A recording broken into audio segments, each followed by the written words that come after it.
If you've ever wondered what exactly goes into an offer or what happens after I submit that offer, this video will walk you through that process. My name's Travis Anderson. I'm a realtor here in Minnesota and Western Wisconsin. Today we're talking about how to make an offer and negotiate it when buying a home.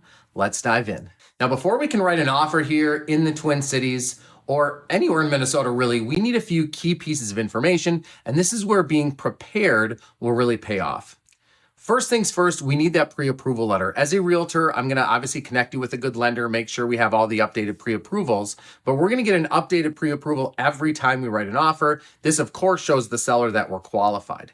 Next, we're going to decide on the main terms of the purchase agreement. That's going to include things like your offer price, your earnest money, your closing date, and then any of those contingencies, things like financing and inspections. The first and most obvious piece is, of course, your price. By this point, most buyers have toured a dozen homes or so. They've ruled out plenty through the online search. It gives you a strong feel of the values in Minnesota and Western Wisconsin. I'm also going to run a quick market evaluation to help you prepare for what that offer number should be. Of course, next we're going to pick a closing date and we're going to set the earnest money. Now, as a reminder, earnest money is your good faith deposit. It's your way of showing the seller that you're serious in buying the home. It is negotiable, but around 1% is what we see most often. So for a $500,000 home, you might expect a $5,000 earnest money check.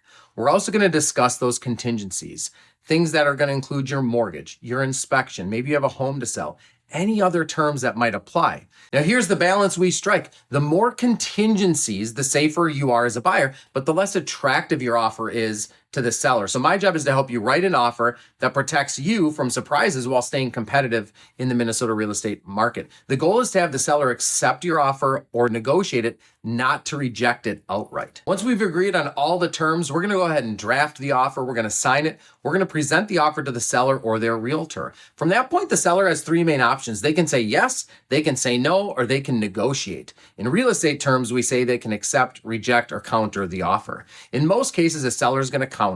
They might agree to the price, but they might ask for a different closing date or adjust other terms, things of that nature. When that happens, it comes back to us as buyers, and then we can say yes, no, or negotiate. And negotiation in real estate, we go back and forth, but it isn't just about price. Sometimes it's the timing, it's repairs, it's flexibility, it's contingencies.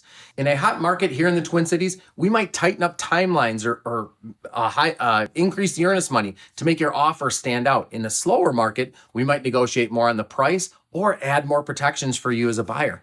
My role is to understand the human side of this thing, what matters most for you, my client, and then position your offer in a way that speaks to the seller so that we can begin this negotiation process, so we can begin to get you into that home. Look, this is a really quick overview of how to write an offer here in Minnesota and Western Wisconsin. If you're thinking about buying a home, selling a home, or even investing in real estate, maybe you've got questions, do me a favor, give me a call, shoot me a text, hit me up in the comments section. My name's Travis Anderson, and as always, all my best to you and yours.